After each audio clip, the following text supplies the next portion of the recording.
Depuis des décennies, le ciel a été le témoin d'étranges phénomènes que nous appelons ovnis. Des lumières dansantes aux formes inexpliquées. Ces apparitions suscitent fascination et interrogation. Pourtant, au milieu de ces mystères, plusieurs cas ont été résolus, révélant des explications tout aussi fascinantes.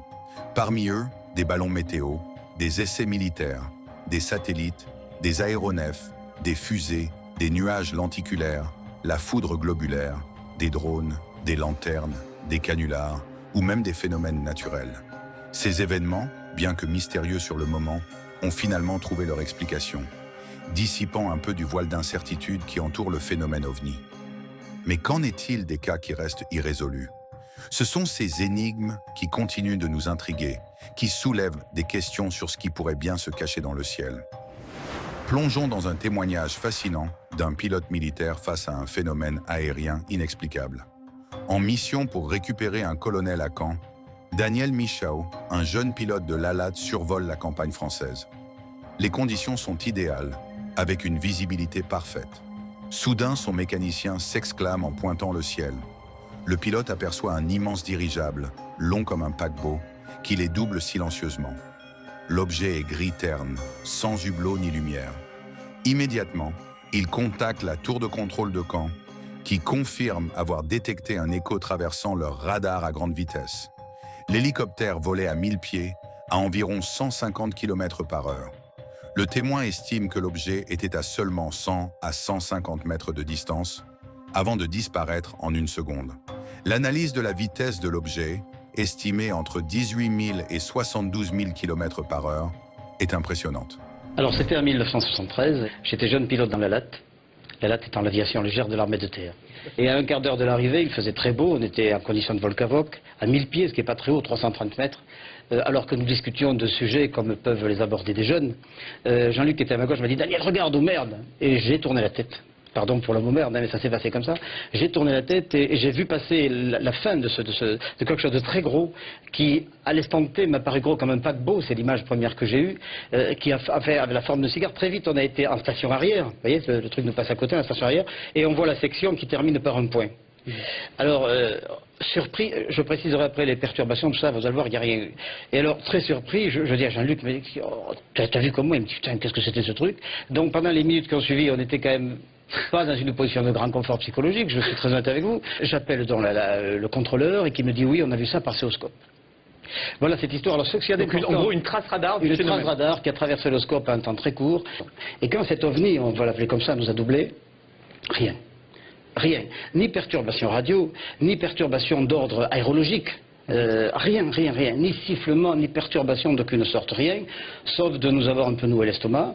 Alors cet objet qui était immense, quand c'est arrivé, l'image qui m'est venue, c'est un paquebot, parce qu'un truc comme ça, c'est très gros, très gros, était d'une couleur gris minium. C'est toujours ce que j'ai dit, c'est-à-dire cette peinture qui sert à traiter le métal. Voilà, je ne peux pas donner d'explication. À mon modeste niveau, je pense que le développement technologique de la race humaine ne permet pas de faire quelque chose comme ça. Ou si c'était aussi gros, ça irait pas aussi vite. Et si ça allait aussi vite, il y aurait des perturbations aérologiques extraordinaires. Il n'y avait rien de tout ça. Bon. Le 28 janvier 1994, un événement étrange se produit lors du vol 3532 Nice-Londres. À bord de l'Airbus A320, le pilote Jean-Charles Duboc et son équipage escortent 24 passagers vers la capitale anglaise, sous une visibilité parfaite. À 13h14, à une altitude de 12 km, le steward aperçoit ce qu'il pense être un ballon météorologique à gauche de l'avion. La copilote confirme également avoir vu le phénomène. Intrigué, le pilote envisage alors la possibilité qu'il s'agisse d'un autre avion, incliné à 45 degrés. Mais en y regardant de plus près, il réalise que cet objet ne ressemble à rien de connu. Que s'est-il passé dans le ciel ce jour-là? Le mystère reste entier pour Jean-Charles Duboc et son équipe. Écoutez, le 28 janvier 1994, j'étais commandant de bord à 320, je faisais à Nice-Londres, par une très belle journée d'hiver, très dégagé, calme, nous étions très haut, à 12 000 mètres. Et puis, en arrivant au-dessus de Coulommiers, là, le steward qui était dans le poste a vu ce qui lui semblait un ballon, donc il a annoncé, la copilote aussi, et puis moi, finalement, je suis le dernier à l'avoir vu, et j'ai vu non pas un ballon, mais une espèce d'engin sur la tranche. C'est une lentille comme ça, bon, à peu près cette forme-là, donc C'est des bords flous. Il n'y a pas de couleur parce que c'était rouge sombre. C'est très, très, très curieux comme couleur. Et donc c'était comme ça. Donc il a pivoté un peu. Moi je l'ai vu. Il s'est mis à l'horizontale. Alors comme la distance était très visible, on avait 25 000, en gros ça fait à peu près aux alentours de 300 mètres de diamètre, ce qui est énorme, quoi. C'est monstrueux. C'est un paquebot au-dessus de Paris, parce qu'en plus l'engin était au-dessus de la région parisienne. C'est ça qui est extraordinaire. Et il n'est pas le seul à l'avoir vu. Le steward et la copilote aussi. Pendant 2 minutes, on a regardé cet engin là qui était sur notre gauche, qui était complètement anormal, jamais vu, et puis qui s'est dématérialisé devant nous, et c'est devenu une espèce de brume transparente, et puis plus rien. Passons maintenant à Jack Crean, un ancien pilote de chasse.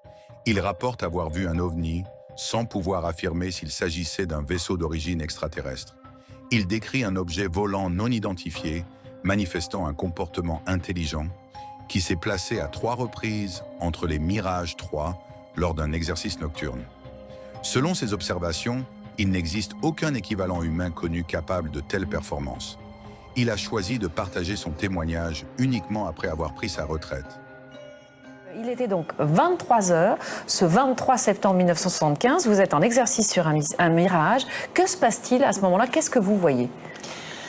Alors d'abord, il faut rappeler que nous étions 2. Donc 2 observateurs, dans des avions différents, donc sur des angles et des points de vue différents. Et en fait, nous étions en entraînement en vol de nuit, et à l'époque, c'était l'avènement du Mirage 3C. Et là, je vois quelque chose, on va dire un grand fuselage d'avion, on va imaginer ça comme ça, enfin un grand cigare, avec plein de hublots. Et alors une luminosité à l'intérieur extraordinaire. Je veux dire, on pourrait presque dire la lumière divine, vous voyez, quelque chose de très éclatant.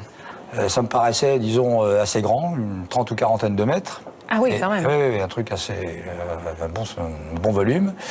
Et je peux dire entre 1 km et à 300 mètres de moi. Solide, pas solide, carrosserie, pas carrosserie? Non, ça n'a pas l'air solide. Alors là, d'abord, ma première réaction, c'était d'appeler le contrôle au sol en disant, bon, écoutez, on fait des bêtises, là où il y a un avion de ligne qui est en train de passer. Et alors là, je préviens mon équipier qui arrivait à 4 ou 5 nautiques, 7 ou 8 km. Et je dis, est-ce que tu vois ce que je vois? Mais il me dit, bien sûr, oui, attends, il y a un avion de ligne, là. Enfin, il y a quelque chose. Ouais. Et pour nous, c'était évident que ça pouvait être qu'un avion. Et quand vous avez su que c'était pas un avion de ligne, vous avez eu quelle attitude? Vous avez été curieux? Oui, curieux, parce que si vous voulez, cette chose-là était entre nous deux en position d'observation. Vous voyez, comme aurait dû terminer d'ailleurs mon collègue, en position d'observation, mais je ne sentais aucun mouvement hostile. Et ça n'avait rien de menaçant, quoi. Qu'est-ce que ça fout là, en fait, ces choses-là? Vous avez tenté de le poursuivre, de l'approcher? Qu'est-ce que vous avez fait? Tout à fait, oui. Donc, mon collègue, mon équipier me dit, mais je vois très bien. On rappelle le contrôleur au sol, qui dit non, moi j'ai rien. Je dis, bon, allez, on met la post-combustion et on saute dessus, quoi. Parce que notre mission aussi était la police du ciel. Ouais. On était là aussi pour que le ciel de France ne soit pas traversé ou envahi par des gens. Alors, la post-combustion, et boum, un beau virage relatif, et on se met aux fesses de cet objet volant. Qui fait quoi? Qui fait le temps, qui disparaît. Tchac. Je veux dire, une accélération fulgurante. Que je ne pense pas que ça existe encore maintenant.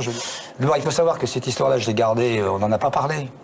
Quand on s'est posé, ça a duré 3 fois le phénomène, si vous voulez. Vous l'avez vu réapparaître 3 fois? On a repris l'entraînement, et 3 fois de suite, le même phénomène, c'est-à-dire cette chose-là revenait, apparaissait, on ne sait pas d'où. 3 fois, on est bien d'accord, c'est 3 fois de suite, la même nuit. Voilà, la même nuit. Et à chaque fois, ça avait la même forme? Ça réapparaissait, c'était la même configuration, et qui venait nous observer alternativement sur le collègue ou sur moi.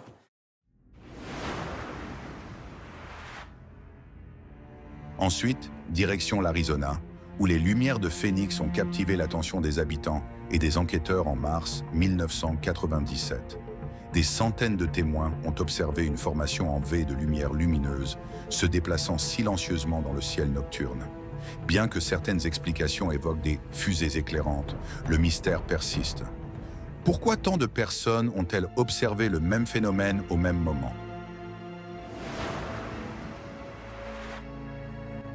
Enfin, l'incident de Rendlesham, survenu dans la nuit du 26 décembre 1980, raconte l'observation d'une forte lumière mystérieuse par des militaires américains à Woodbridge, en Angleterre.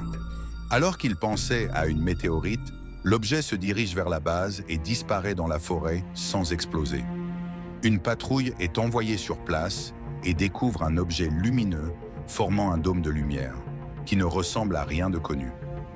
En s'approchant, il voit un objet métallique de forme triangulaire, illuminant la forêt d'une lumière blanche. Mesurant environ 2 à 3 mètres de large et 2 mètres de haut, il possède une lumière rouge pulsante sur le dessus et des lumières bleues en dessous. Alors qu'il s'en rapproche, l'objet disparaît dans les bois. Le lendemain, le colonel Halt dirige une équipe pour enquêter sur l'incident. Un soldat utilise un compteur Geiger et détecte une ionisation anormale à l'endroit où l'objet a été vu, ainsi que des marques de brûlure sur les arbres.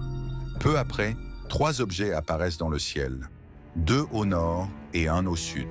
Les objets au nord restent visibles pendant plus d'1 heure, tandis que celui au sud brille pendant 2 à 3 heures, émettant parfois un rayon lumineux vers le sol. Cet événement mystérieux reste gravé dans le dossier des cas d'OVNI inexpliqués. Que s'est-il vraiment passé cette nuit-là à Rendlesham? Chacun de ces cas nous rappelle que, malgré les progrès scientifiques, le ciel garde encore de nombreux secrets.